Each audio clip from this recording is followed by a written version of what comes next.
Very good morning to everyone. Welcome to this parallel session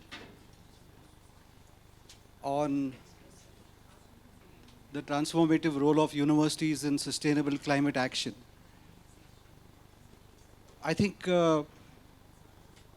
before I formally introduce the panel, this is perhaps one of those unique occasions when, perhaps also for the first time I believe, that university leaders are talking about a global problem at the level where it's not just about the university administration, faculty, students, but more importantly about a burning issue that is of great concern to us. And I think the context has in a way been set already. Over the past 2 days, ever since the Uni20 commenced on the 19th of June, without exception, I guess, and I can probably speak this quite confidently, that the issue of climate change has been discussed by almost every speaker, not as part of a climate-related event, but in terms of what really the world is going through today. So whether it was about the transformative role of universities or whether it's about looking at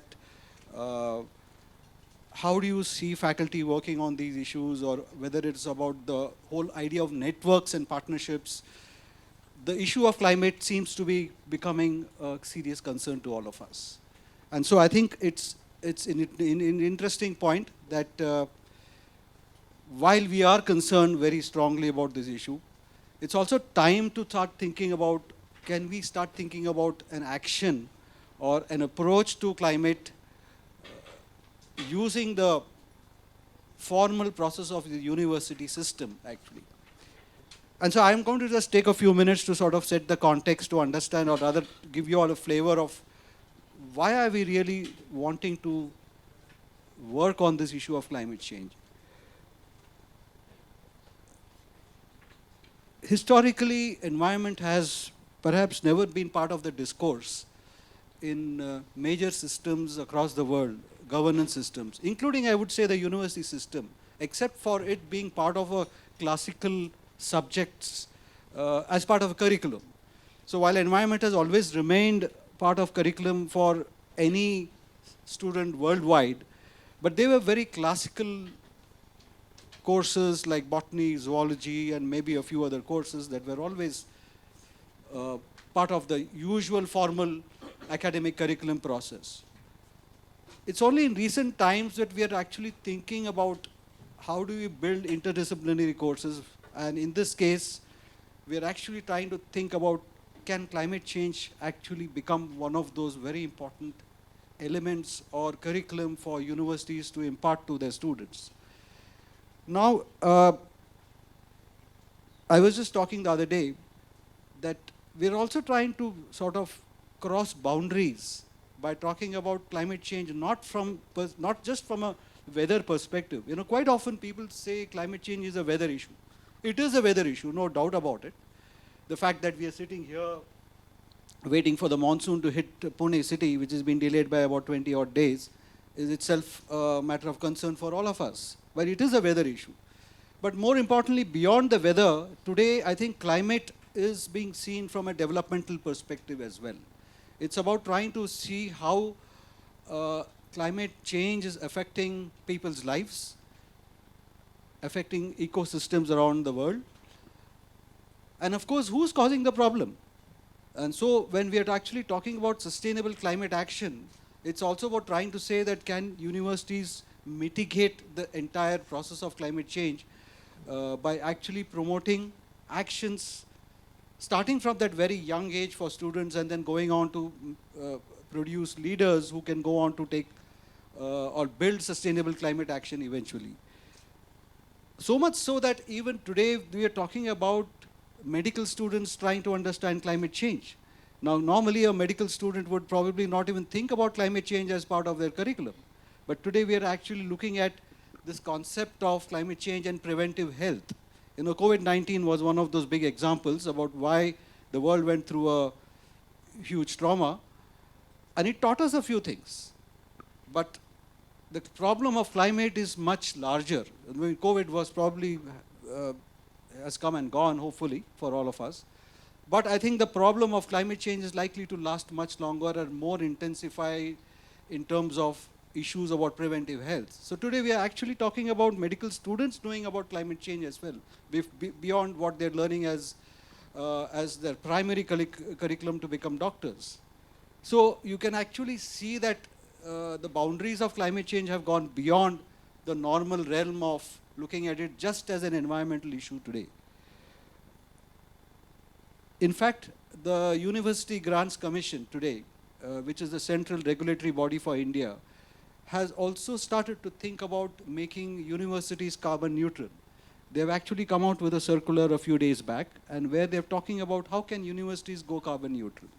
So we are talking about an Indian scenario. I'm sure there are examples across the world where universities are trying to say, can we start thinking about this whole idea about universities becoming that starting point for making the world a better place to live in. In fact, this morning's session, which was there, was talking about how can we make the world a better place to live in, and climate change figured in that discourse as well. So this is where we think universities can actually be a major player. Now, it's also important to understand that climate, as I said before, is not just about the environment or the weather, but it's actually a very complex interplay of various systems that are working together. And sometimes it's not easy for us to really understand that what is my role in it. I mean, the average citizen also starts to understand that, oh, it's a weather problem, somebody should be taking care of it, the policymakers need to take care of it, but at the same time, it's also important for us to understand that it's everybody's concern, no matter where you belong to, which part of the world. I think historically, the issue of climate change was also discussed, or rather, it's been discussed for almost 31 years now, ever since the United Nations Framework Convention on Climate Change got established in 1992. So we've been debating climate for 31 years, and still, I think we still don't seem to have a formal problem to solve this very serious issue around us. So it's time now to start thinking about how can universities play a critical role in terms of whether it's technology, whether it's about business, whether it's about development, and perhaps also bring in the SDGs into it. So today's discussion is going to really center around what are the current initiatives that are happening around us. And we have a distinguished panel that I will very shortly introduce to you all. And perhaps what we will then do is get each speaker to throw their, rather give their insights into what exactly should universities be doing in terms of promoting sustainable climate action. As I said, there are so many areas that one can really look at in terms of this whole issue of climate change. And we have, interestingly, a very diverse mix of panelists here. So each one of them will probably share their thoughts. So I'm going to start with, yeah, of course, before I do that, let me introduce myself. Because this is the only session where there is nobody to introduce the chair. So I'm going to do that. I'm going to take that honor of introducing myself. So I'm a professor on energy and environment. I belong to the Symbiosis Institute of International Business. I also head the Symbiosis Center for Climate Change and Sustainability at the Symbiosis International University. Have been working on climate issues for the last 20 odd years now, and sort of in a way quite accidentally got pushed into this area of climate change back in the 1990s, when it was probably not really so well known. But then, of course, as I said, there's been so much happening in this area. It's a continuous process of trying to sort of learn and try to understand how do you make this a better place to live in, particularly from the context of climate change. So that's the work I've been doing for the past many years now. And I'm now going to take the liberty of introducing our first speaker for the day.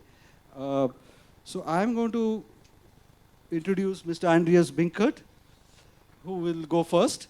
We had a discussion about who's going to go first, so I've just sort of decided a random panel, and then I will call upon each one of them to speak for on this topic.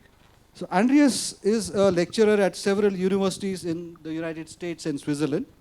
He's worked with Skidmore, Owings and Merrill, and later as a lecturer at S. Clark and the University of Colorado. In Switzerland, he founded the architectural office Archipart.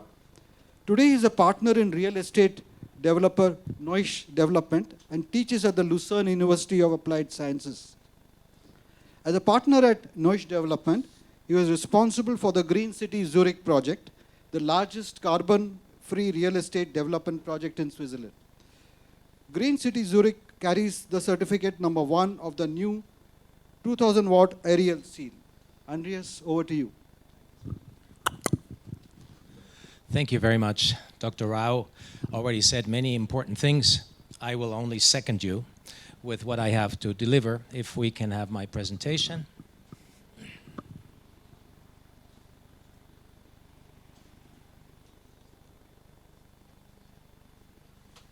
Oh, goes fast. Okay. My slogan, for those who have seen the 30-second clip, is education is transformation. But to understand where we want to go, we have to understand where we come from. Can we go ahead? Good. Where do we come from? What is our world? I tried to put it in 3 points. I know that's very emotional, very personal from my side, but I think the world ticks like that. We do everything faster, better, bigger, cheaper. We are thinking linear. We're going forwards. We all want to become rich. That's the goal. With that, we are destroying our very existence. We are not taking care of nature. We're not taking care of our social environment. We are just focusing on being better, faster, quicker. What is the result of that? This behavior doesn't seem to work. Yeah. Brings us war, brings us climate change. The founder of this university mentioned that yesterday in his very, very remarkable speech. I hope you all heard it. And it brings many of us into bankruptcy. This is what happens when we think linear rather than circular. So our education is transformation slogan tells us we have to get away from this thinking. This means we have to change society. I'm an architect. I'm thinking in buildings. But it's not enough if we make the buildings good. We have to make society good. And that's where universities have a very important task. We must learn from these mistakes. We must find better solutions, and we must disseminate. And with that, we are at the level of universities. If we do this, we can go from these 3 huge problems that this world is now suffering under to what we need to do, which is sustainability. My university in Switzerland, the University of Lucerne, has taken that seriously, has put it on top of their agenda, and we have 7 topics that we are focusing on. These 7 focusing areas are institutional anchoring. That's been done. It has been anchored. We are all obliged to deal with it, no matter whether we talk politics, whether we talk science, whether we talk architecture. Doesn't matter. All of us have the top goal of sustainability that you've just seen before with the 3 Ps. So teaching is, of course, what we do. We do research. We have a campus in operation. The campus where I teach is the the second campus in Switzerland, sorry, that has been labeled 2000 watt, which is what I'll talk to you about a little bit later. Working environment, we want to give a working environment as good as possible to maintain comfort for everybody, but also to keep our consumption of energy and our production of CO2, which is the carbon, at a minimum. And that minimum is, in our view, 2000. I'll talk more about that later. Then, of course, we have student engagement and communication. So all of these 7 goals we do, and I give you a couple of examples here. Sustainability in research, teaching, and projects. You see, what I especially like is the continuous learning, the students' startups. It's all right if I do something. If my colleagues are sitting in the group here, my Indian team, I'm very happy to have them here. We can do something, yes. But much more important is that we disseminate that knowledge and that you do something, that our students do something. And this is one of my students, very proud of the work that they do. And so when you look at the curriculum, you see that all the 17 SDGs are in our curriculum as the top importance of the university teaching. We focus on certain things like the Master of Science in IT. You know, IT is something that I don't understand. I'm from the old generation. I'm not born with a handy in my hand. And I'm not on the social media. Many of you are. All the young people are. We have to understand that medium. We have to work with it. Also, the older generation, us. So this is what we do with our students. You see here some examples again. Not only architects, not only medical people, but also teachers, future teachers have to learn it, and net zero is the final goal that we all want to reach. We have design and art. You might think that design and art has nothing to do with the environment. No, it does. They have to take the same courses. Some research papers that we've done recently, doesn't matter from where they come, they all contain sustainability. Special courses on sustainability is just a variety of them. I want to show you one in particular, that one there, summer school in Tanzania. We brought our students down there to work with the village people to build a new water tower so that the village would have fresh, clean, and healthy water. And I tell you, it may have helped that village, but it much more so helped my students. They learned for life. What we also do is we have a sustainable, we just started that last year, we have a Sustainable University Day. The last one in 22 was, the first one was a great success. It was bringing universities together. So I'm not going to bother you with the programs. You can look at them up if you're interested in it. It's also in English, by the way.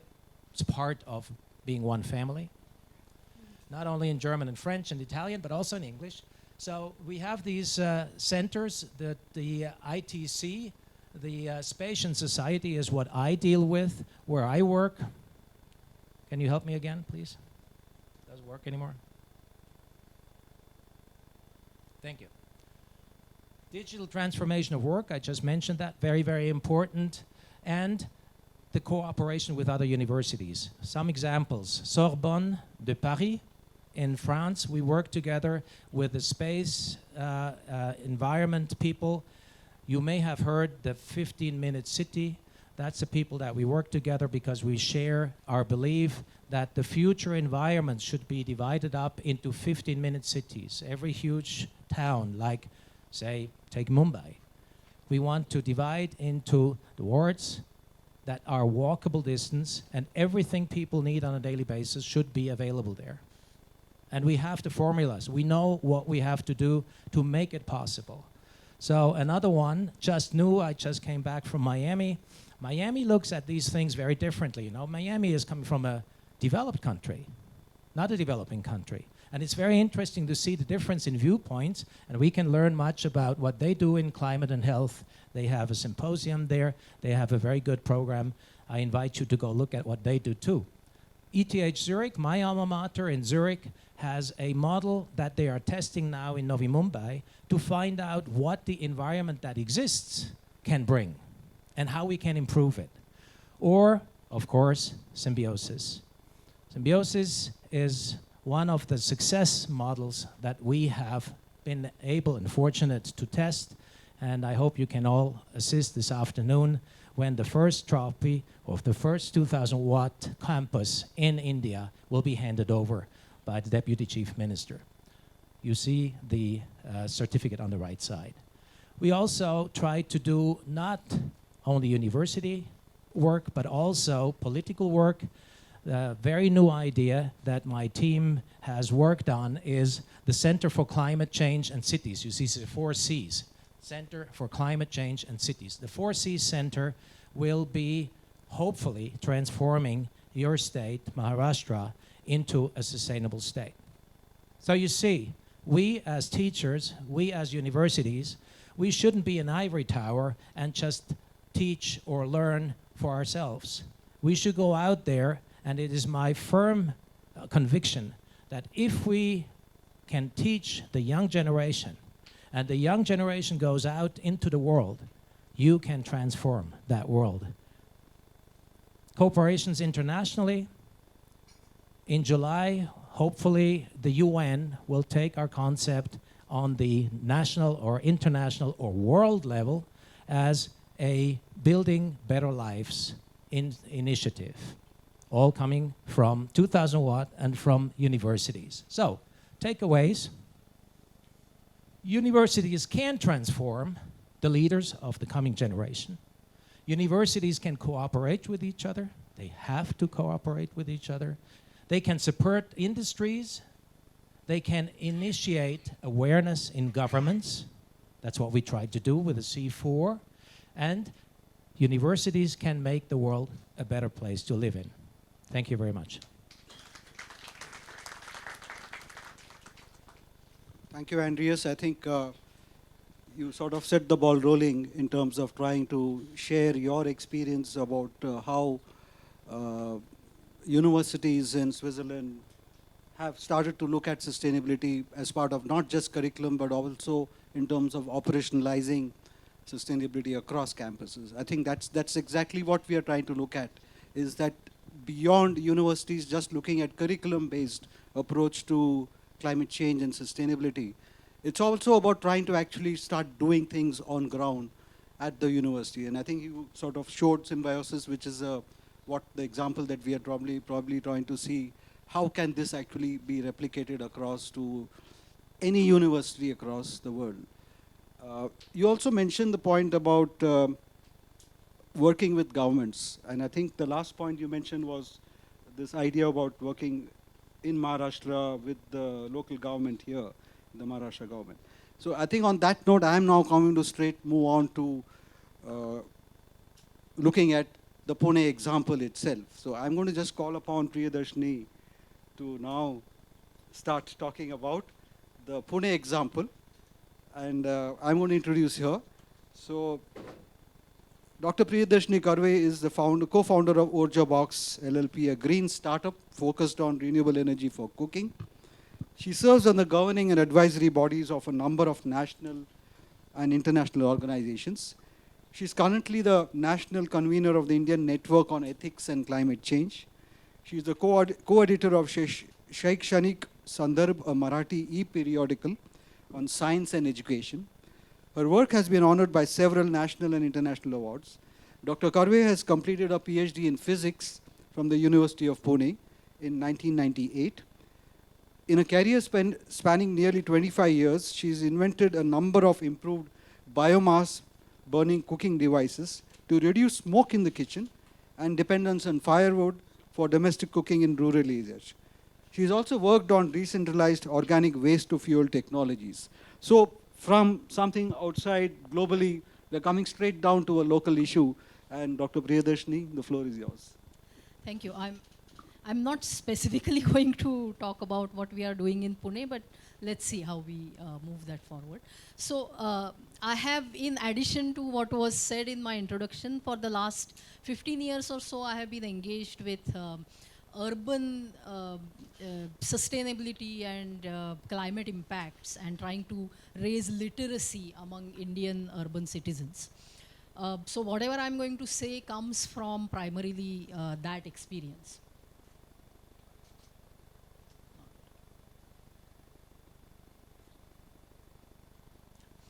So in the earlier presentation also, you saw this picture briefly.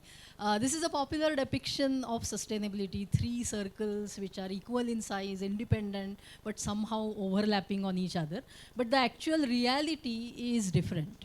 We have a larger circle of the planet. People are part of that, and economic activity is part of what we do. If we take that picture, then it is pretty obvious that any economic activity which is harmful for the external planetary circle is not going to be sustainable and is not good for us. And somehow a proof of that has now come in this paper which was published in Nature just a few weeks back, which now shows that we have crossed 8 of the 9 planetary boundaries. We are in a deeply unsustainable phase. The planet's equilibrium is shifting away from conditions which were good for us for the last about 12,000 years, which should be a big concern for us. A bigger concern is that in doing all of this, we have also not achieved a just human civilization. We haven't been able to create a decent quality of life for everyone either. In the last 200 years of after industrial revolution, this is what we have achieved. We haven't reached a level which we think about as an ideal for human civilization, but we have harmed the planetary system and therefore harmed our own ability to sustain going ahead. So this, according to me, has to be the agenda for 21st century. We are in the second decade of this century now.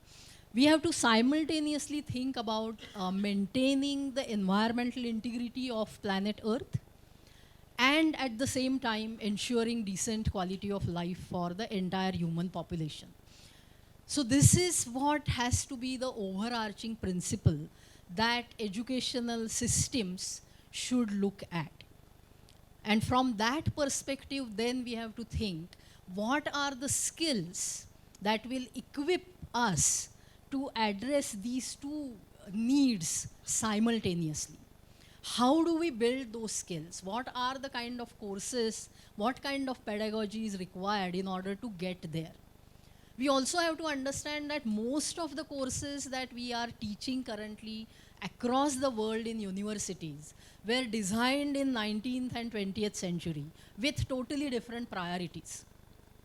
If our priorities are different in this century, we need to go back to the drawing board and relook at what should be the learning objectives and redesign all these courses. So we really need to go back to the fundamentals, maybe clean the slate and rebuild the entire education system.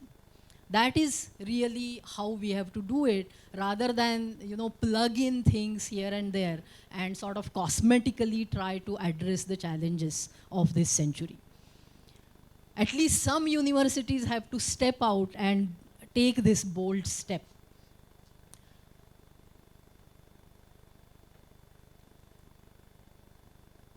So I'm going to sort of focus on these 3 things that we really need to build literacy around sustainability and climate change issues.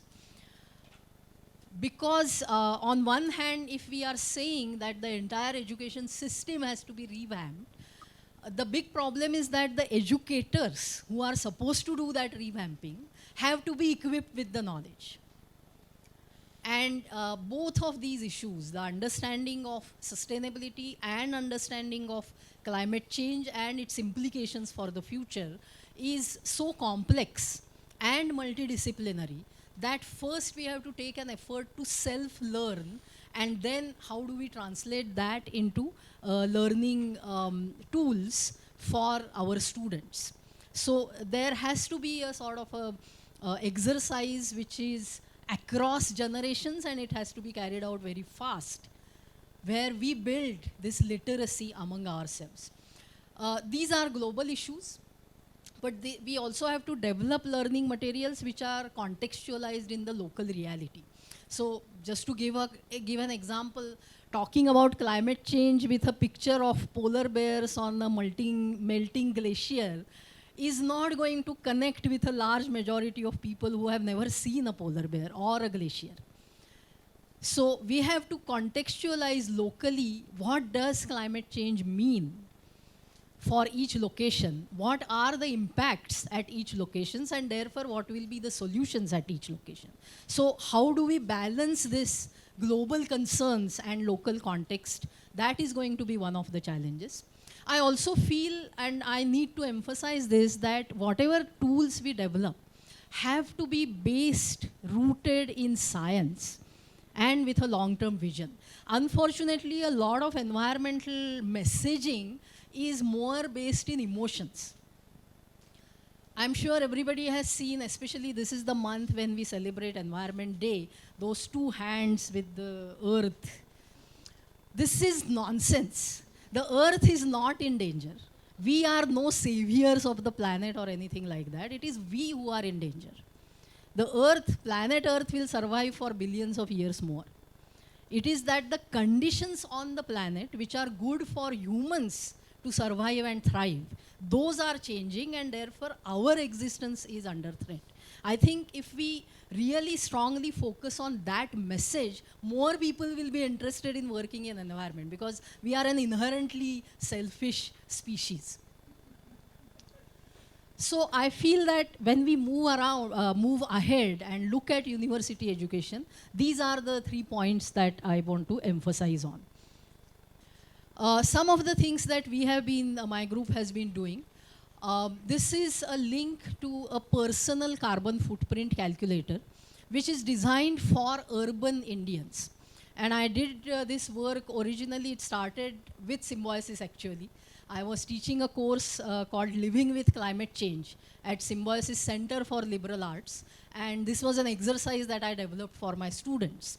And I saw that when the students did this calculation, their outlook towards climate change changed. And therefore, I started propagating this among general public. We in India and in most developing countries always have a certain section of the society which is more developed, and we tend to then hide behind the national statistics. So many urban Indians have carbon footprints which are comparable to Europeans, but the Indian average per capita carbon footprint is low, and that sort of hides our sins. So this calculator is trying to bring out those sins. My focus here was on simplicity rather than accuracy, so it gives you a sort of a ballpark estimation of your personal carbon footprint. Then based on this calculator, we started doing these climate-friendly lifestyle workshops, which are also for urban Indians. And since this started in Pune, mostly it has been done, these workshops have been done in Maharashtra. But during COVID, we started doing this online, and therefore it is now spreading across the country. This workshop, we start with climate science, the international politics. Then people do this exercise of personal carbon footprinting. There is another tool which we are developing where you can estimate or try to understand what are the climate risks that are increasing where you live in your vicinity. So that's the climate vulnerability assessment. And based on both of this, then people themselves discuss and come up with plan for climate readiness. Because in India, we have to think about reducing emissions as well as dealing with the vulnerabilities. We have created a WhatsApp group in which all these like-minded people then continue to discuss what they are doing, what others are doing, and collectively what we can do. So this has been one of the activities. And again, it's...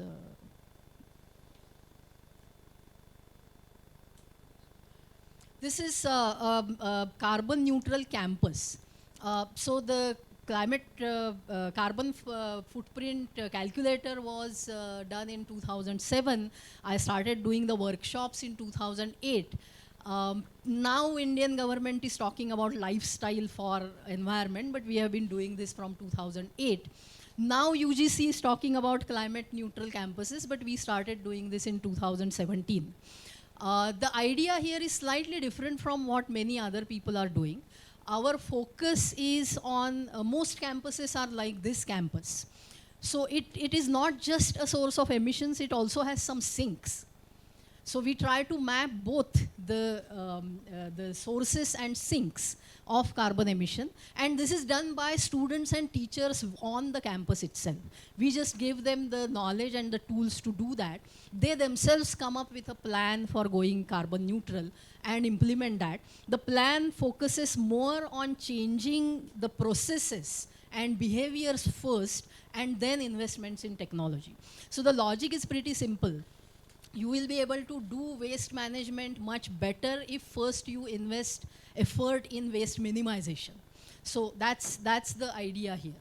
The focus in therefore is that we hope that this sort of creates a climate thought process in the decision making at the institutional level, and a work culture which is climate aligned.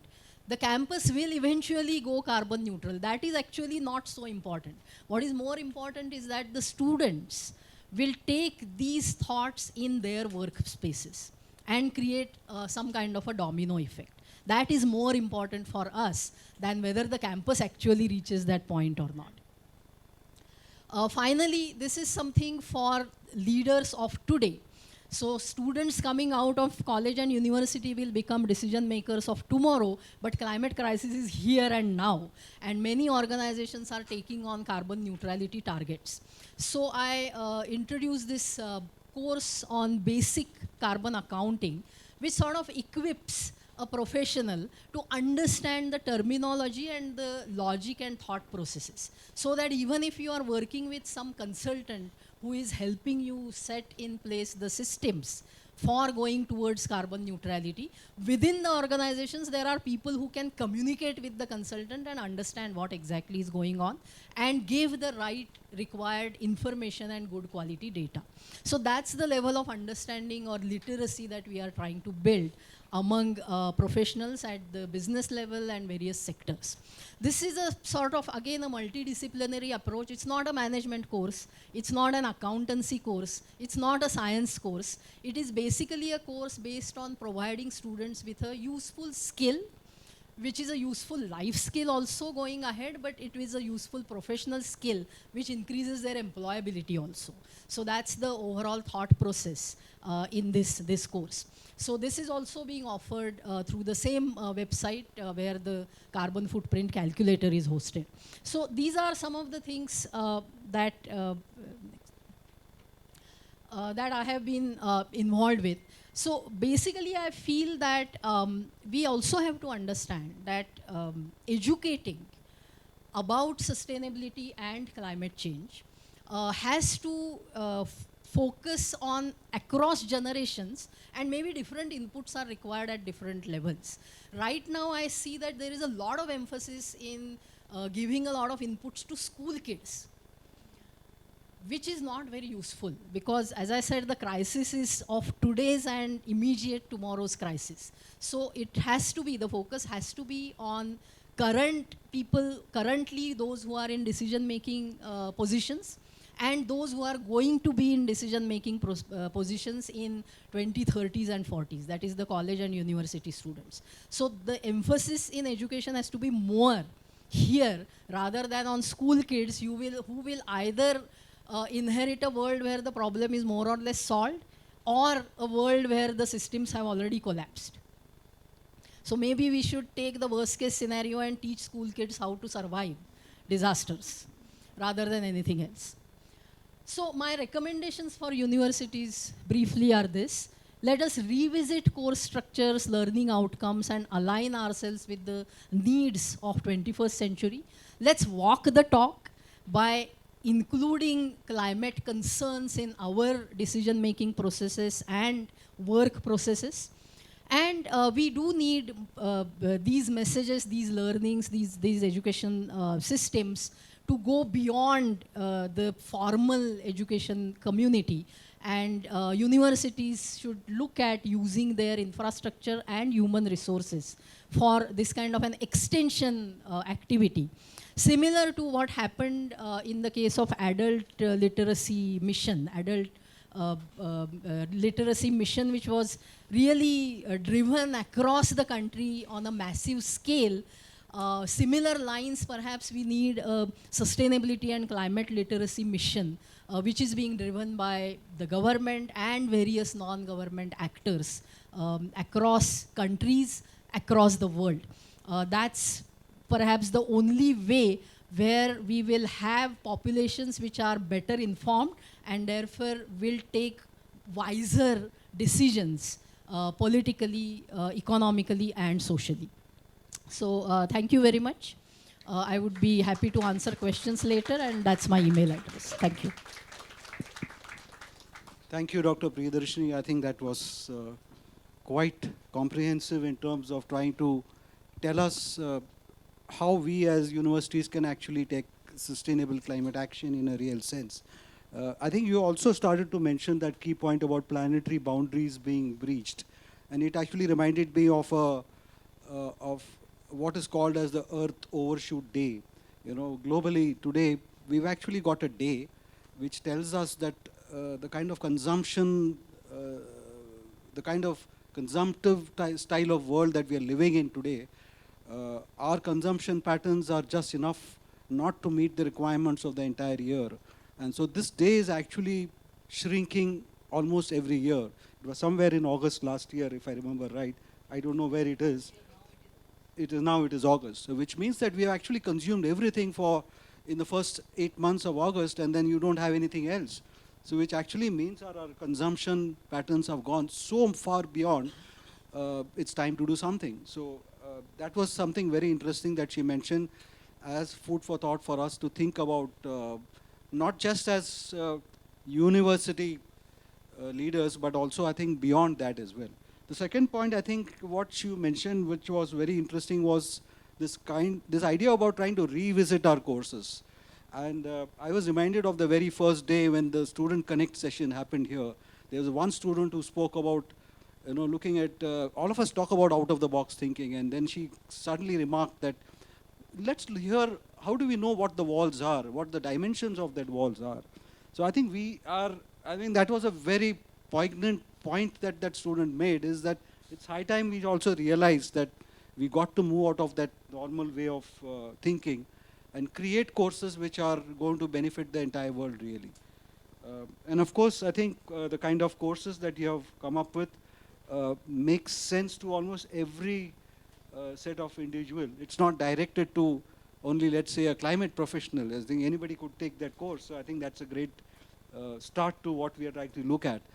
I'm going to remain in Pune now and probably get my colleague, former colleague, Dr. Gurudas, to speak on and share his thoughts. So before I do that, let me first introduce Dr. Gurudas. Dr. Gurudas Nulkar is the Professor and Director Center for Sustainable Development at the Gokhale Institute of Politics and Economics in Pune. His doctoral research has been on sustainability within industrial ecosystems, followed by a postdoctoral endeavor fellowship of the Government of Australia. He has published 5 books, several research papers, monographs, and articles, and his Marathi book, Anarth Shastra, has been awarded the Maharashtra State Literature C.D. Deshmukh Award for Economic Literature. Gurudas is on the board of the Ecological Society Pune and a senior fellow at the Pune International Center. Gurudas, your thoughts on this issue? Thank you so much. Yeah, I just have one slide on, so can you please get it up? As Dr. Rao mentioned, yeah, let this slide be there. I'm part of Ecological Society, and Ecological Society has been conducting a 1-year program on sustainable management of natural resources and nature conservation for the last 26 years. So 26 years ago, when the term sustainable development was not even a fashion, you didn't talk about it in parties. And that is a time when we were actually, teaching this program on sustainable development. So we have a very long history in understanding the challenges which have changed over these years, and also the realizations which students get after the program is over. So one of the things which I did here as a part of my study was that when the Ecological Society course gets over, a lot of students are overwhelmed by the new knowledge that they get. So I kind of divided it into and asked a lot of students that what is it that makes you think that this program is transformative for yourself? And I made a list of 8 or 10 different things that came out of that and which were common across what students talked about. And essentially my next slide, which is just one slide which I have, is going to be what I learned from what students need for the future. So if you could go to the next slide, please. And yeah, there are 4 priority areas which I would want to highlight in front of this crowd. So first is interdisciplinary education, interconnectedness of issues, and root cause analysis. Many of the students pinpointed this particular issue of the Ecological Society program. We have built walls for every subject, for every domain. Statistics is not connected with biological diversity. Economics is not connected with environmental mitigation. And those walls are extremely important. Physics is now migrating into quantum physics and into nanophysics. Biology is going into microbiology. So we are getting more and more compartmentalized into this. Don't get me wrong, these are extremely important focuses that every science or every domain needs to get into. However, at some point of time, you need to step back and look at what is the interconnectedness between economy and ecology. How is anthropology important for understanding indigenous knowledge? How are mitigative technologies which are born out of carbon-intensive fossil fuel-fired energy, how are they leading to problems which we are trying to solve in one place but are actually getting shifted to another place?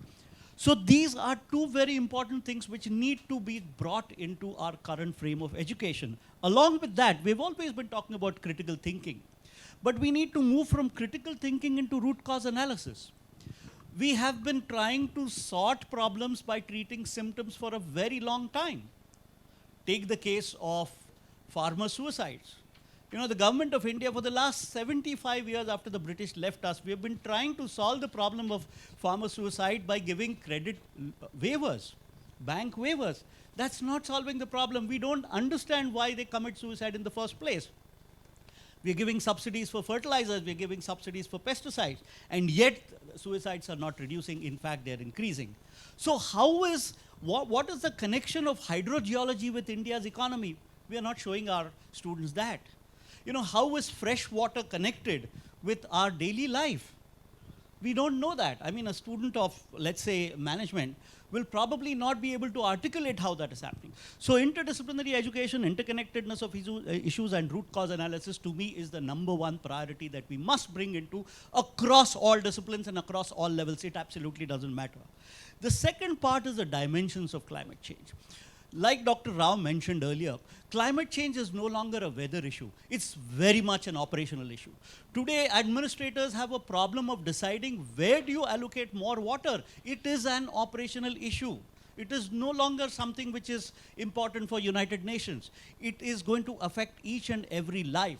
So what are the dimensions of climate change? What are the social dimensions, the ecological aspects, intergenerational equity, and economic dimensions of that? We have no clue about, usually a technological student, somebody, let's say, whose master's in instrumentation is not connected with the ecological dimensions of instrumentation. Now, therein lies a problem, which brings me to the 4th one. I kind of made this slide right here, so you have to excuse my numbering, which is, are we moving away from business as usual? The entire world is saying if we stick to business as usual, we are going to get into a trajectory which will lead to about 4.5 or 5 degrees Celsius temperature rise. But when everybody knows what is the scenario for business as usual, are we really teaching our students to move away from business as usual? Or are we still doing the same things which we have been doing for all these years? Which is also what Dr. Karve said. This becomes a very critical issue. How do you show children, how do you show our students that there is life beyond business as usual? That there is an understanding of climate change in business. There is an understanding of climate change in social sciences, in humanities, each and everything. And the final one, which is the least understood, is about nutrition. Something which we don't teach our school children. And that is the reason why we are eating things which are completely out of the place.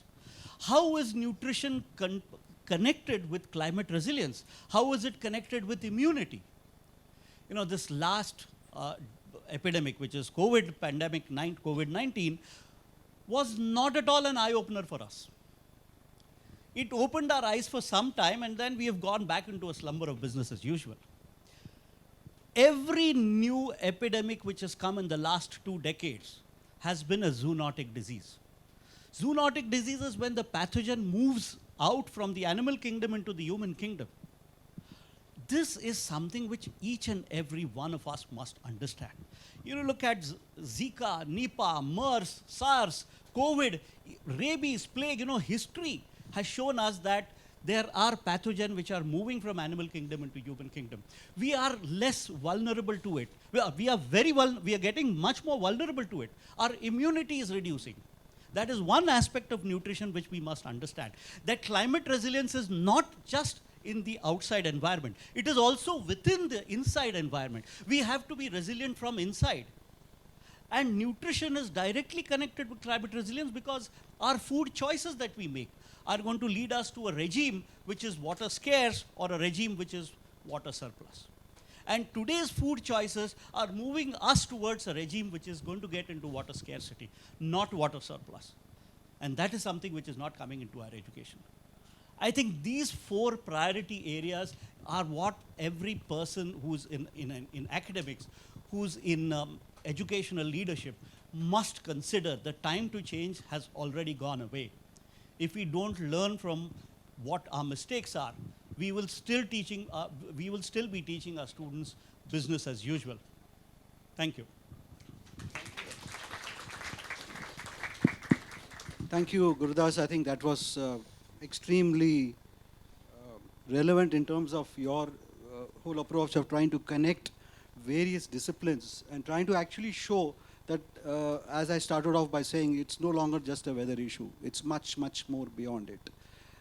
I think the point that you mentioned about this compartmentalized approach is where we think now the future directions for universities is. And it's probably time for us to start thinking about that little point about what he mentioned about root cause and analysis. Yeah. And I think the boundaries are completely broken now in terms of seeing climate change as just a course for, let's say, a batch of environment students. But why can't climate change be a course for, let's say, students of engineering? Yeah? I don't think there is any precedence for an engineering course where climate change exists today. I might be wrong, but there it is. Why can't engineering students go and learn climate change? Because that's where the real problems are there for them to solve.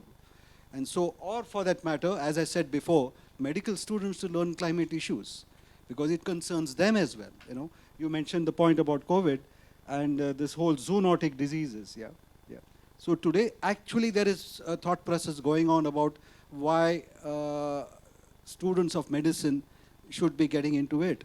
In fact, preventive health was one of the most disregarded disciplines in medicine. You know, 20 years back or 30 years back, none of the medical students used to choose preventive health as one of those specializations. Because everybody wanted to get into the standard technique, cardiology or pediatrics and some of those disciplines. But today you realize that preventive health is gaining importance, primarily because climate is actually causing an issue. So we are actually looking at how do we look at curriculum in terms of this interconnectedness that we are going. Thank you for bringing that point out very succinctly. I'm now going to go outside India again and go to Germany and get Bala to now come and tell us a few things about how the Western world, not just Germany, but in terms of cities, how do cities actually contribute to this whole issue of solving this problem of climate change. So let me introduce Bala. Dr. Bala Ramani is the district councillor in the Hanover City District Council in Germany.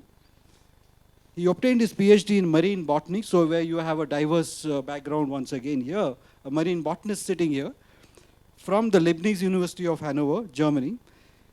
He founded the Young Professionals Platform for Agricultural Research in 2005. currently based in the Czech Republic and Switzerland. In his capacity as advisor on international relations, he plays a crucial role in the internationalization of higher education. Imbibed with the values of pluralism and diversity and to promote tolerance and equality in the society, he joined German politics for the Socialist Democratic Party and is an elected member of the Hanover City Council and a spokesperson for climate change and environmental protection. He was awarded with the Pravasi Bharatiya Samman Award in 2021, the highest honor for Indians living abroad. Bala, the floor is yours. Thank you. Thanks a lot, Prakash, and very honored to be in the August companion of very, very privileged and great minds here.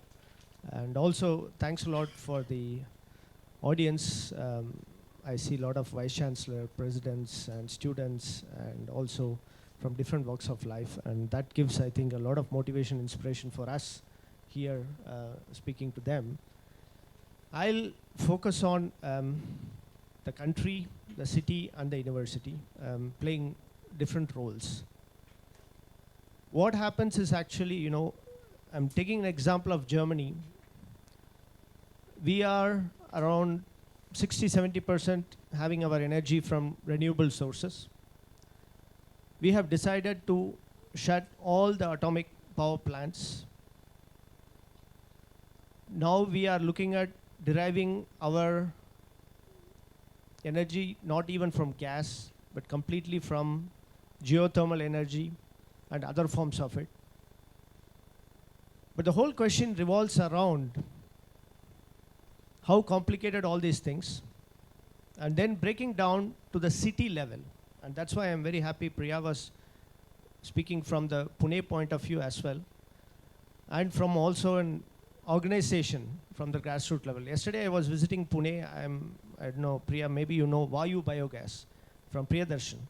Gurdas in Uni20 we met. I was so fascinated, so I visited him yesterday.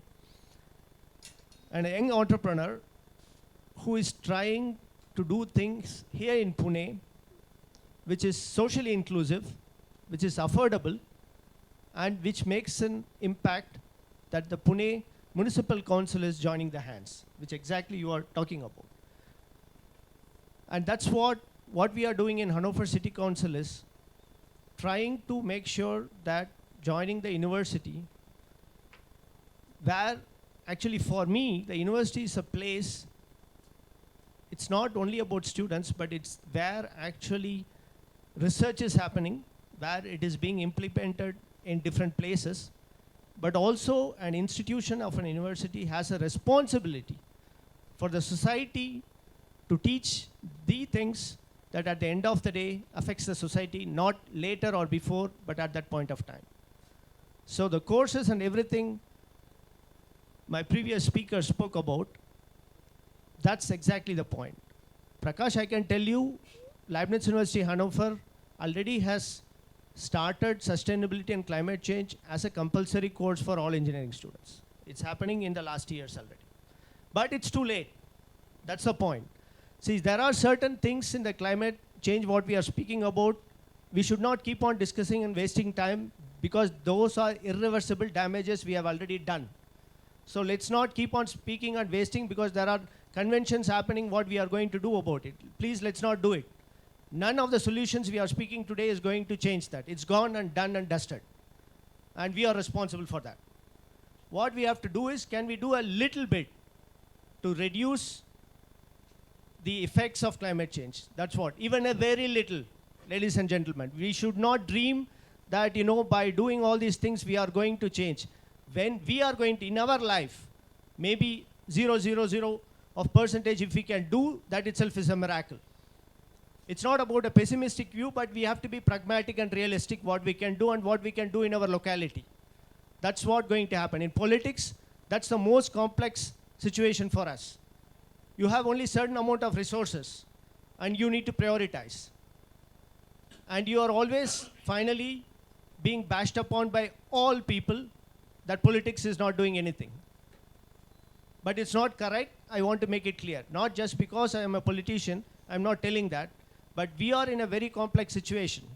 We cannot speak about what our previous members have done or not. That's not about trying to defend anything. But the question here is how you are going to get connected and doing things. Today morning, a very, very pertinent point was raised. In India or any other countries of the global south, you can call it, I don't want to use the terminology third world because I feel it's absolutely discriminatory. So if you can call in that way, everything that was caused through industrialization and the comfort of those developed countries, that's what the effect that has been happening in a very severe way on the other side. Let's be very clear and fact. Also, somebody who is a German national now and representing Germany, I'm telling it very unequivocally here, and I'm doing it there also. I'm telling very clearly again and in this point, even in Hanover. In Hanover, what we have taken the decision is, in 2030, we want to become climate neutral as a city. Though we know that there are laws and regulations in every country, it's made in the federal level, policy, that percolates down to the cities, and then the city councils take it up, and finally you are doing it. Though this is the complexity, but we have decided 2030 we want to become climate neutral. What does it mean? We have no influence on the private households. We know that. So we have started making sure the buildings that belong to the city council and the influence sphere that the government has, that all buildings has to be equipped with the photovoltaic. All the energy has to come from the renewable energy. These are things we can do it and we are trying to do it. And in politics always there is another issue about majority. Today a government comes and you have a coalition and you have certain difficulty. And in Germany we are, I do not know how many of you know, we are ruling with a socialist and with the Greens and with the liberal Democrats. So you can see what is the complexity I am speaking about here. One is want very speed cars still running in the streets. Yeah? The other want to make sure no cars in the city. Yeah, the third one trying to balance between the both. And you have only 5 years for a government and next election comes. So we need to keep all this in mind. Though we all know we are delayed, we are doing injustice to the humanity and also to the nature, but this is the complexity. So what is the solution for that?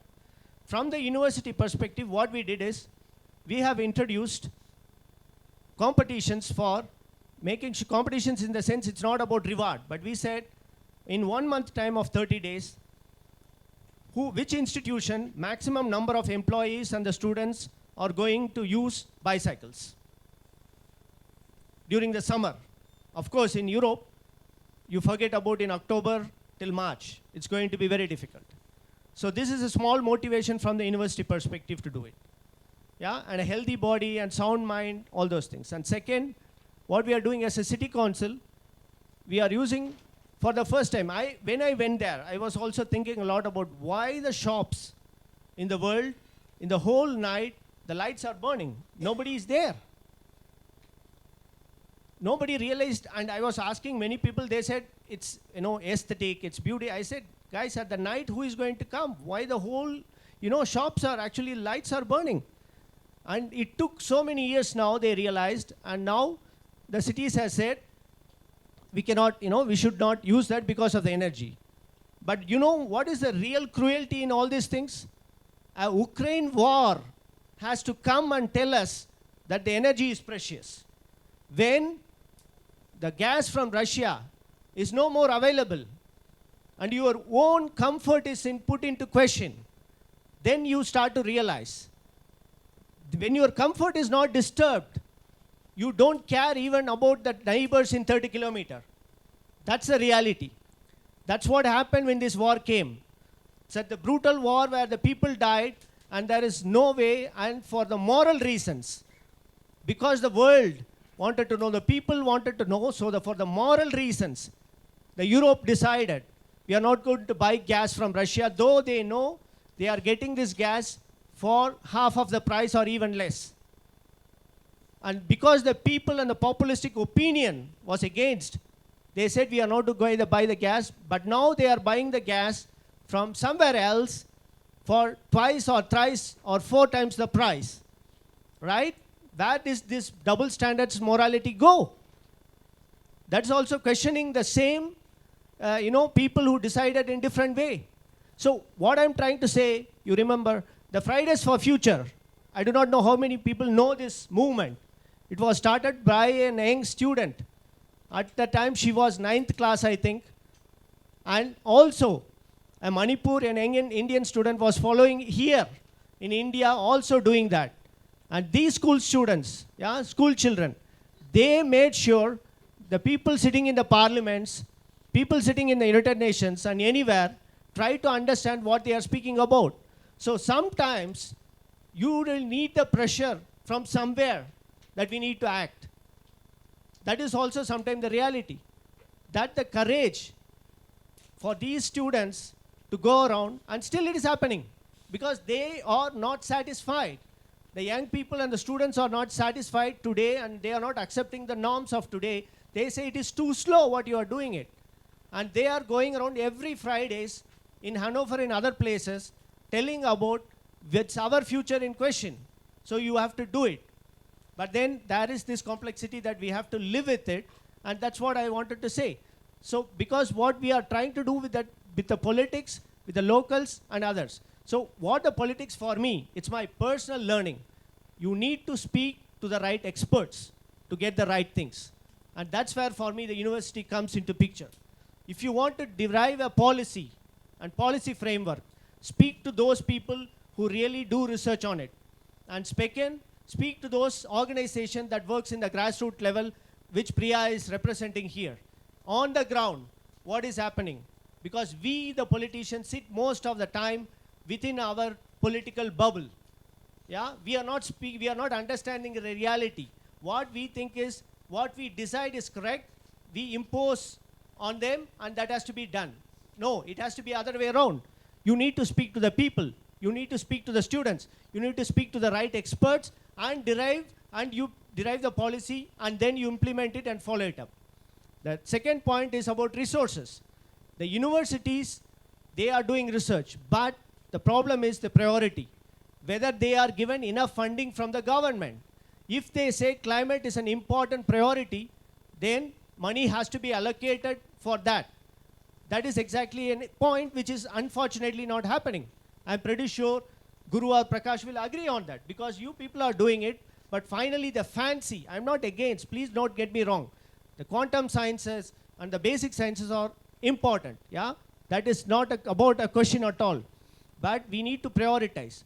Are we giving enough funding if we say climate change is an important priority? Are we doing it?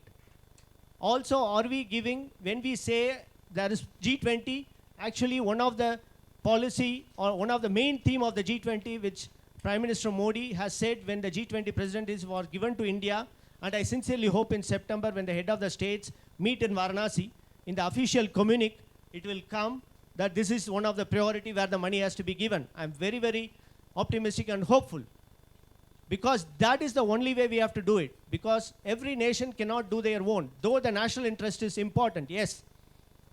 But with respect to climate change, we cannot do without the cooperation of all sides, and that's absolutely crucial. And that's exactly why, because we have different forms, G20, G7, and everybody do their own thing. But it has to be a combined effort it has to be done, because we cannot just see that my neighbor, whatever happens when I am far off. It's not a question at all. No, we cannot do that. And today's information, we need to, and I just want to humbly stop my current speech here by telling that let us respect the nature in such a way that we don't do things in our house or in the street or anywhere, even a small effort. I am not somebody who always thinks about big. There are people who say it's important to dream big so that you do it. Yes, it can be. But small efforts do make a change.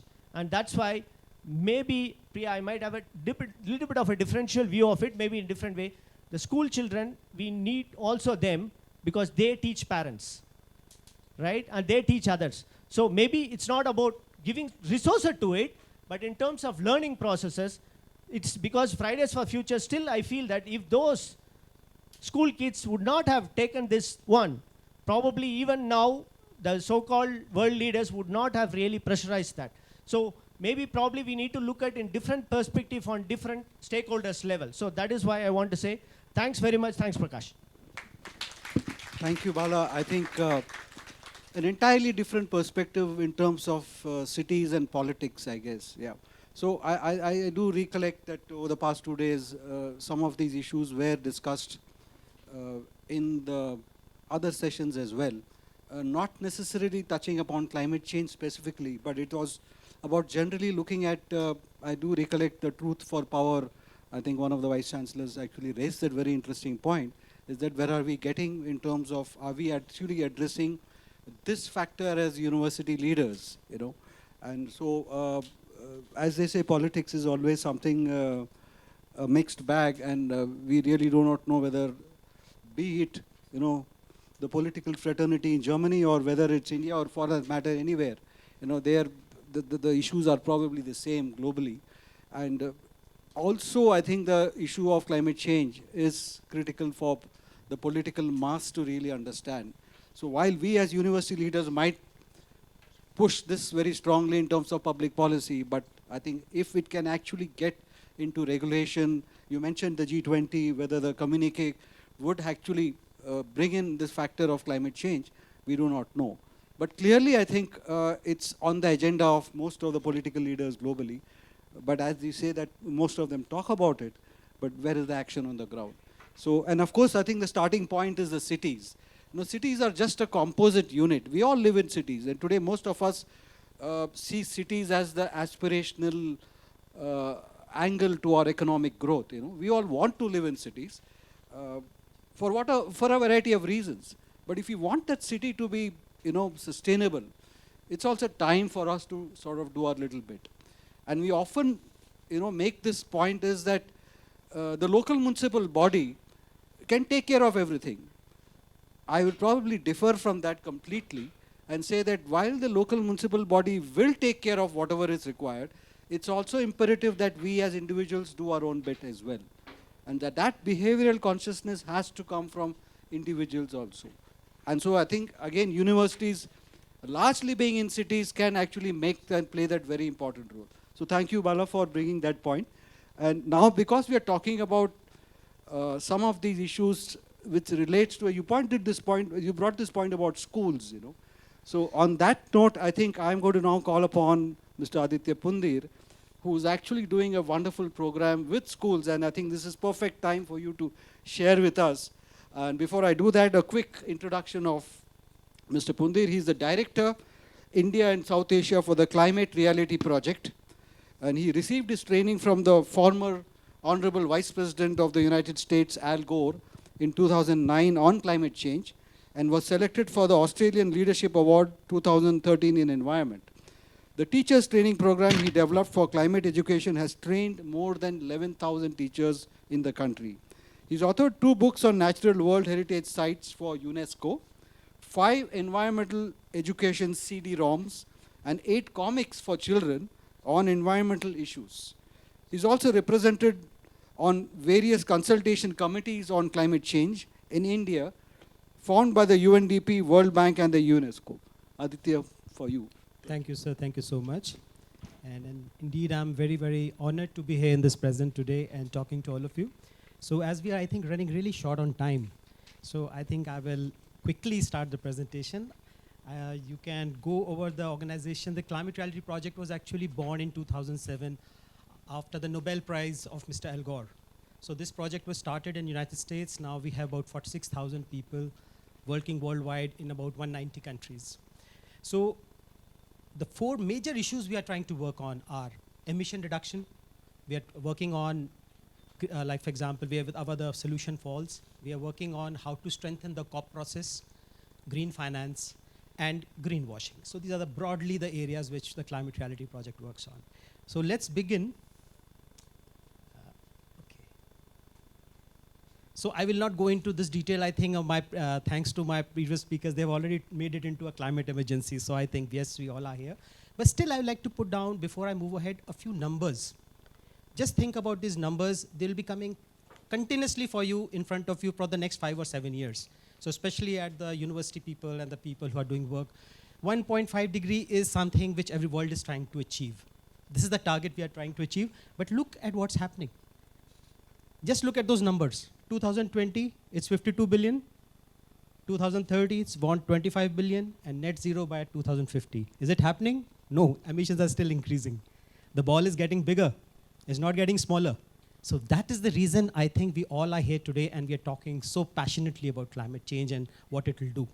So this is the context I wanted to just, and how does the university, why does Climate Reality Project, which works on policies and works with the Prime Minister's office and all, suddenly starts working on education? That's the reason. Because the solutions which we are looking for today are all innovation, technology, and behavioral change. It's crucial which is going to happen in the universities. And I also second you in the schools. Very crucial. The behavioral change happens in the school, not in the college. You're already a baked product by that time. So moving ahead, what we designed a program, because when we started in 2008 working in India, the challenge was 1.4 billion people. All the Western models of peer-to-peer communication don't work in this country with such a huge population. So we started working with the education people, and we found that probably after army, it's the education, which is the big, you can say, pillar of the Indian society. And so what we started was we started working on this program of education. And this, very simply, I put out for you a solution for universities and educational institutions. Like the part one is the university transformation, where the structural staff and net zero ambition. This is something baked into the part one, where when we start the A part, that is essentially making the university green. The idea is NCRT has been talking about rainwater harvesting for the last 20 years. They've been talking about solar panels for the last 30 years. But has anybody understood anything? No, because they can't touch, feel, they can't experience those things. So the idea is first let's make a setup, a university or a school, which is a green campus, where people can touch and feel. The students can touch and feel, they can do their projects, they can do whatever they want to do. The professors or the mentors can take them around. So this is creating a structure, first of all. If we have a structure, a captive structure, then it's easy to teach. Then comes your ambition and the part B, which is activities and events. Now you have a structure ready. Now you can get the students, the staff, and everybody to start interacting. Start interacting, doing their projects, learning the concepts, and as I think Priya ma'am also said rightly, that once you do it once, the carbon calculation, you never forget it. So let them do those calculations, and you have the infrastructure now with you to calculate your units, calculate your water, how much you're using, calculating how much waste you're segregating. Everything is quantified, done by me myself, makes a lot of difference. Then finally we come to the community diffusion. This is the third part, actually the most important part we are looking at as Climate Reality, that once we have this university, every university has an area of influence. Like Symbiosis is very good at Pune. But when I go to Bangalore, they don't, it's fine, Symbiosis is good, but Bangalore is different. So a Bangalore university will do that thing for there, and they will listen to that. So similarly, a Delhi university, people in Delhi listen to. So every university has a catchment area, a school has a captive area around it, where this diffusion has to happen now. Whatever the university has planned, the school has done, these activities have to diffuse out into the community. That is the ultimate objective. That is where then when we look at a societal change coming. And I don't have the time, otherwise I would have gone on. We have such massive changes I have seen in my personally. I'm 20 days in the field. I have seen in Maharashtra, so I can give you example of Satara and Sangli, where things have changed. In the village, I'm not talking about the Pune. I'm talking about the villages of Satara and Sangli and Kolhapur. Let's go. Please, can you unfreeze it? Yeah, so I will quickly take you in 5 minutes through this basics of like the first part, that is the green building. When we are talking about a green infrastructure, we are talking about. So this is basically, as you know, traditional, these energy, biodiversity, water conservation, waste management, clean air. These are the basic pillars which we are working on. Energy, of course, we start with the biggest problem, the biggest elephant in the room. Implement solutions like solar panels, getting your energy devices fixed. These are simple solutions. Getting your, this is the one solution for India, which costs no money, just paint your roofs white. It's very reflective, brings the temperature down. Using reflective tiles, white color on the roofs. So these are very simple solutions. Air quality, of course, air quality. Now Pune is also trying to be a little Bangalore. So again, air quality has become a major issue. Emissions, air, Again, it can be very easily managed through parking, getting the parking properly done, getting the dust count down, changing the transportation to, if not EV today, at least to CNG from the diesel buses, getting people less to transport, come through cars, coming them through buses. So all these are simple solutions on the green campus which we are implementing. And of course, if you are a large university, using golf carts inside, which are electrically driven, these are some of the solutions in air quality. Coming to water. Some of the easiest solutions which can be done in any campus is rainwater harvesting. Unfortunately, a lot of universities and schools, despite being in areas where absolute droughts are happening, are not working on this. In Punjab, recently, last month I was in Punjab, and a lot of girls were not attending the schools and colleges because the sanitation was not proper, water is not there. They say, how can we not go to the restroom for the next 6 hours? There's no water. So this simple solution of rainwater harvesting, we told them and we started working with them. The schools are now pretty happy. They say, now you've got enough water coming in. So these are simple solutions which we are not being able to implement. So rainwater harvesting system, then if you are a larger university, how do you, of course, how do you treat your water, putting sensor taps in front of those taps which people can leave open for. So these are very simple solutions which can be done. Coming to waste. Composting. Again, crucial. I will not go into detail of it. I think everybody knows about it. But it is crucial to be a component of your thing, whether it's leaf composting, whether it's kitchen composting, all those components. And then, of course, this is, as I told you, it gives you an impetus to engage your students to go out and do things. There's again an actual picture of one of our projects where the students, after undergoing the program, then they started looking around and they went around collecting plastic they totally made the village plastic free. And all the bottles which were collected were taken to the university back and made into the sitting things. Like they've got walls made out of these, what you call bottles. So practical solutions, that's how the project works on. Coming quickly to biodiversity. Of course, greening the campus. See, everybody's saying it's such a lovely campus. I agree with it. But there are campuses where there are hardly any trees. And there are a lot of campuses like this in the country. So probably increasing the tree count. And then again, some people in Mumbai I went and they said we don't have space. Idea is to go vertical. The vertical gardening is becoming very important, and I think the new IPCC report, if you go through the 6th one, talks a lot about going vertical gardening. Vertical gardening is extremely useful. It protects, this is an example of Delhi temperature, 45 degrees outside. Inside the classroom is 32 degrees. How come? Because of this green wall.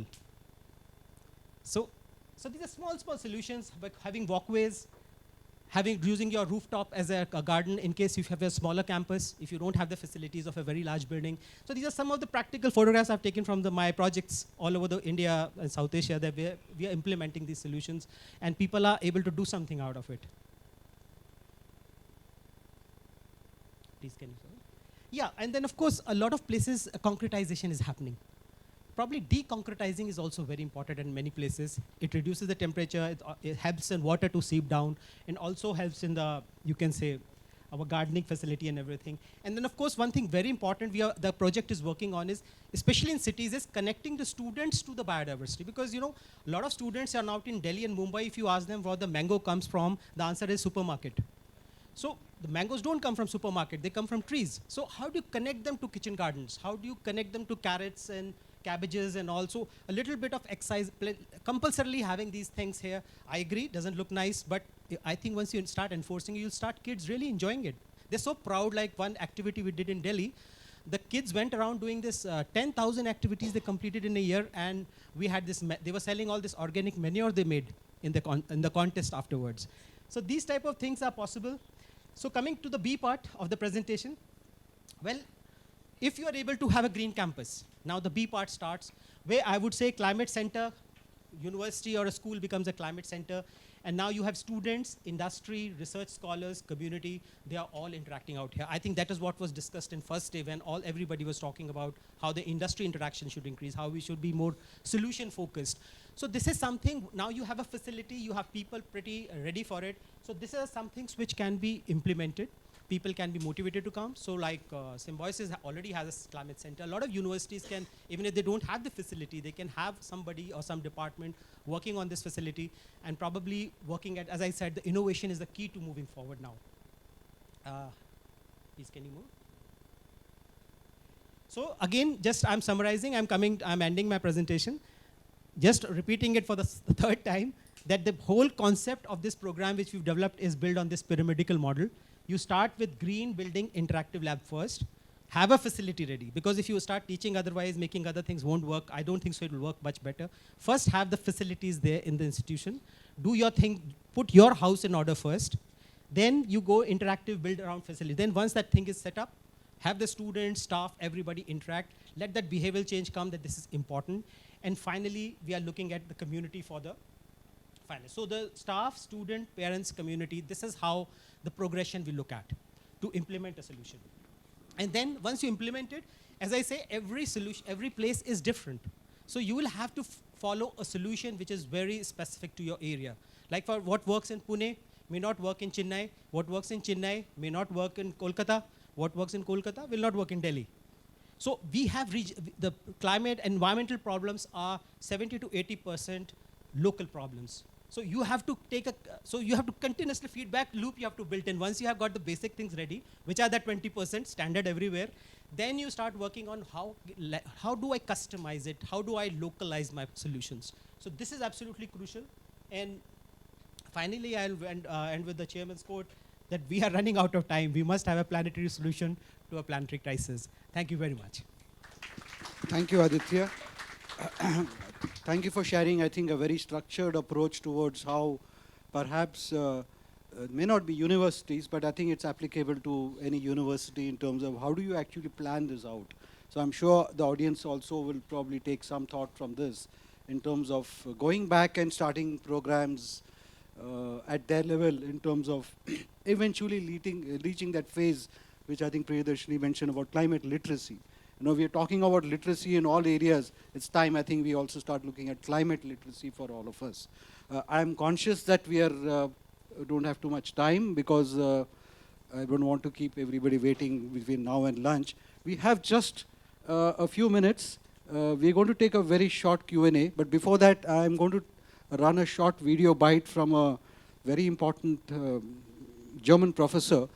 Is that there? Yeah. It's just a 2-minute video bite. We were actually trying to get him to attend this conference. Unfortunately, he had other commitments, but he did send a quick video bite. So I'm going to share that video bite. If you can quickly do that. Dear colleagues, It's I not send visible. you my...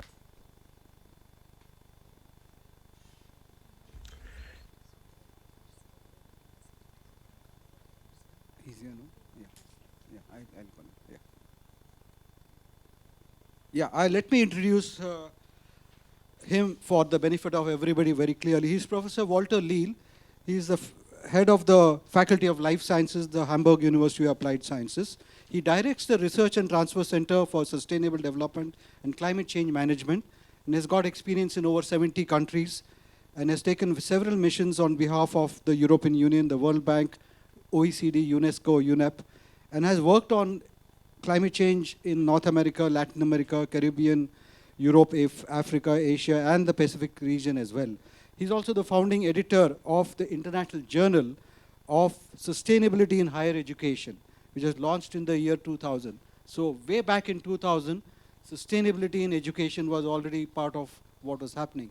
So it is the only journal which focuses fully on sustainability in higher education in terms of the research and the new developments. Please, if you can run it. Dear colleagues, I send you my warm regards from Germany. My name is Walter Leo, and I'm very happy to welcome you to this symposium. As you are aware, the topic of our meeting is a very important one.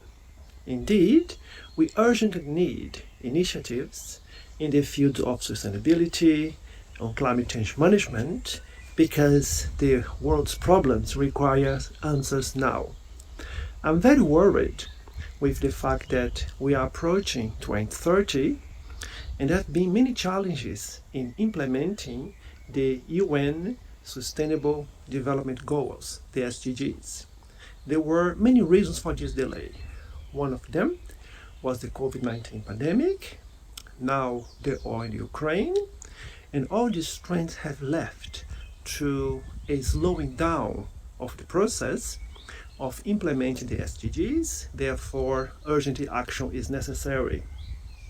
Therefore, the meeting we are organizing is a very important one because you are discussing projects, initiatives, case studies, which showcasing how can we advance the cause of sustainable development, and also how can we address climate change.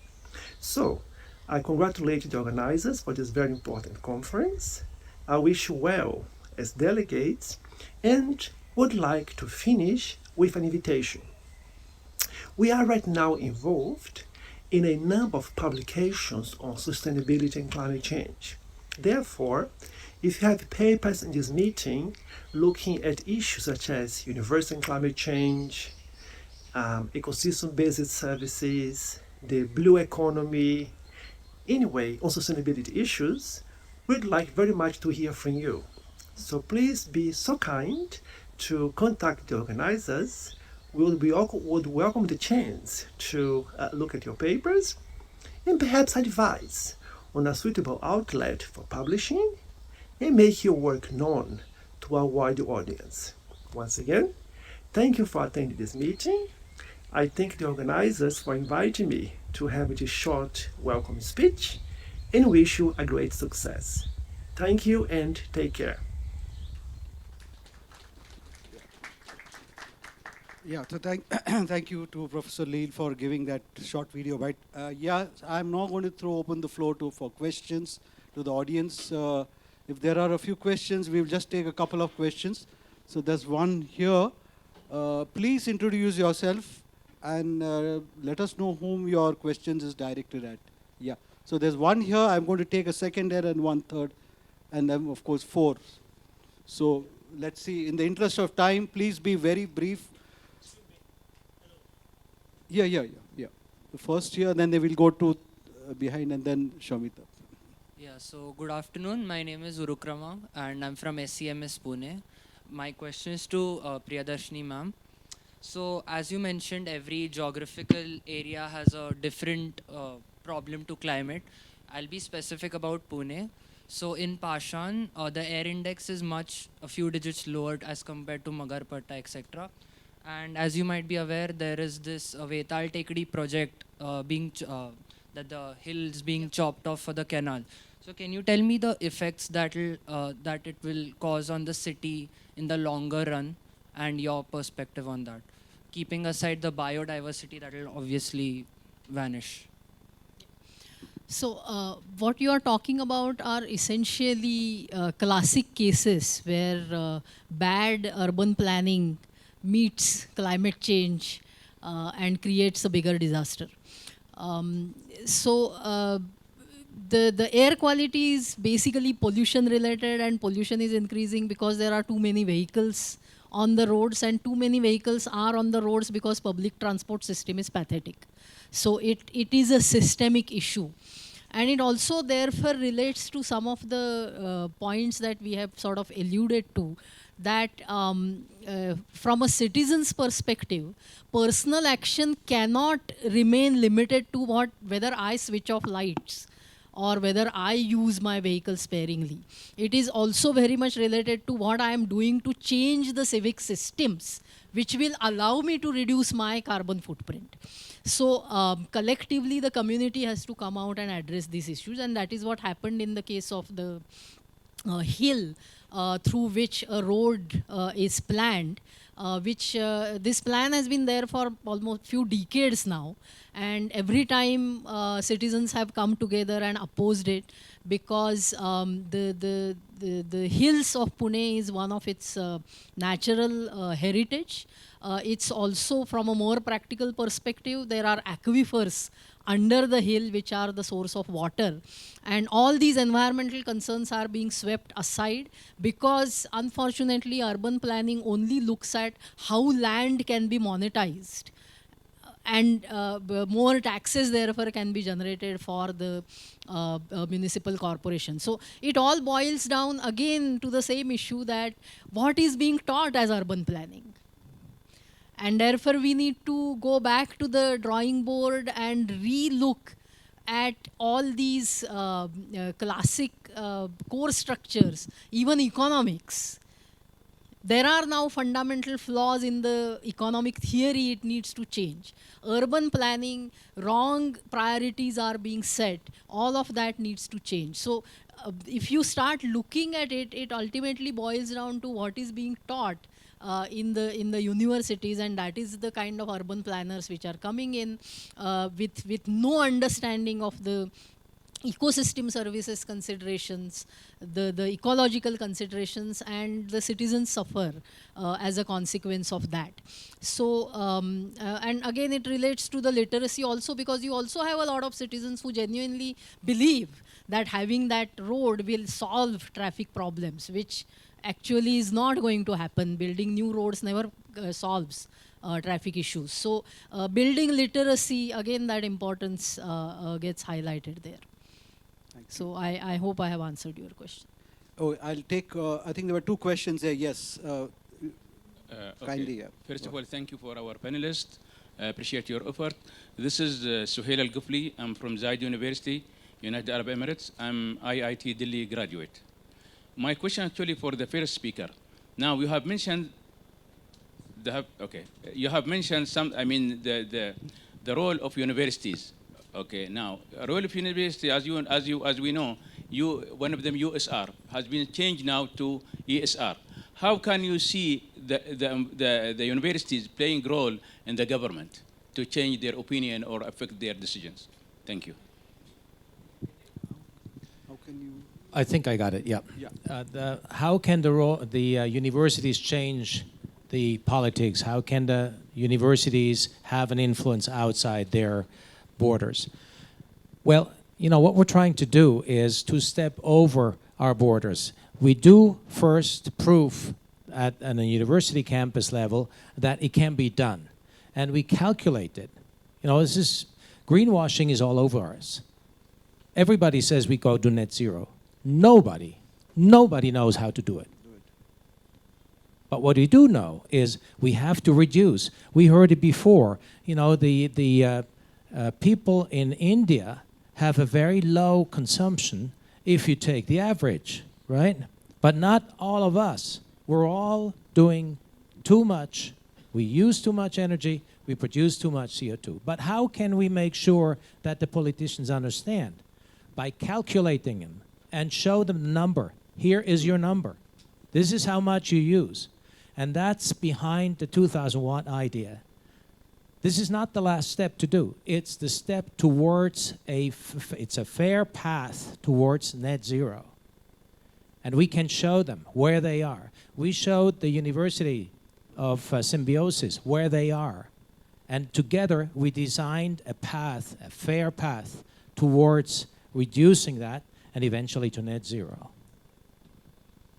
Does that answer your question? Yeah, thanks. Yeah. Thank you. Yeah, I'll take one question there, the third one. Yeah, and then I think come to Shamita. Yeah. Thank you for all the wonderful talks that we had. My question, sir, is there is a lot of curriculum, a lot of initiatives for teaching children, but then there is nothing or very little to teach the teachers. And that is where probably we need to spend a little more time to educate the teachers how to teach and how to handle the environment educations or climate actions through all the courses. Say, for example, if I'm taking a marketing course, I need to, let's say, teach that marketing course with an environment or a climate angle to it. That becomes that is a lacuna that we have right now. We don't have that kind of an environment. Therefore, this is not a question. This is a kind of a request. It's a request. Okay, yes. Fair enough. So to have a teacher's education rather than, okay. Of It's course, also in it's addition good. to Yes. what is already being Absolutely, talked about. Okay. Shamita? Yeah. I think this is where we started the discussion, you know, where we're talking about, I think Gurudas, would you want to take that? Yeah. Now, I think this is a big challenge, and this we have seen this challenge. You know, how do you get teachers in higher education to bring interdisciplinarity into that? You know, usually as teachers, we love our subject and we don't want to deviate from our domain. That becomes the prerogative of any faculty. But I think the critical factor here is, can you connect the climate crisis with, can you bring the climate crisis within the doorstep of your house? Which means your physical house, your actual house and household, but also your house as in the domain of education. If you're teaching a course in sociology, it doesn't matter, or statistics or mathematics, can you bring the climate crisis within that? Now, if we are able to figure out an algorithm which can do that while building what you said, training the trainers, teaching the teachers, then I think we have cracked the code. And this is what we have done. For example, we did a big experiment last year with the teachers of an architecture college in Pune. Now, architecture colleges, as you would know, that they are very much far away in distance in terms of climate change. They look at, LEED certification, green buildings as an aspirational matter rather than an operational issue. So we kind of brought all of those professors together and took them through a 3-month program in ecosystems, biodiversity, ecological services, and bringing it into architecture. After we completed the program, we brought them all into one room, and we said, now whatever courses you are teaching, how would you integrate at least about 10% of what you've learned into each course? And we left them at that, and at the end of the day, everyone, it doesn't matter if that faculty is teaching structural engineering, they were actually able to integrate ecological understanding and climate understanding within structural therapy. So if something like that can be done with every faculty, then we do have an answer for it. It's not a formidable challenge as we think it is. Yeah, I think it's happening in a sense also today, that there are universities which are getting into this concept of disciplinarity in terms of certain courses, including climate change. And so I think it is not enough, certainly, but I think going ahead it is going to become imperative that this has to happen across. It's a necessity given the climate crisis that we are all going through. I think we have really run out of time, I must say, because there's lunch and then there's an afternoon session. So I would really like to take this opportunity to thank all our panelists for being here and giving us your thoughts. And if there are questions, please do share them over lunch with the panelists. And thank you so much for being part of it. Thank you so much.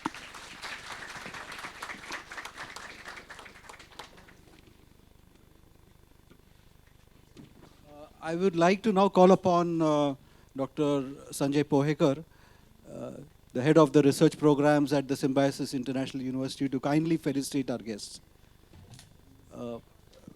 Mr. Andreas Binkert.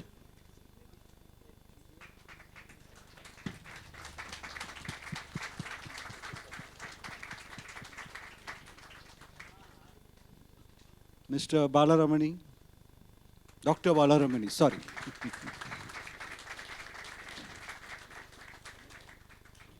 Dr. Gurudas Nulkar.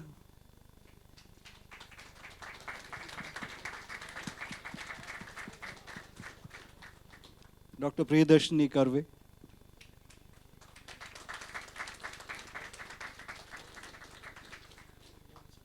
Mr. Aditya Pundir.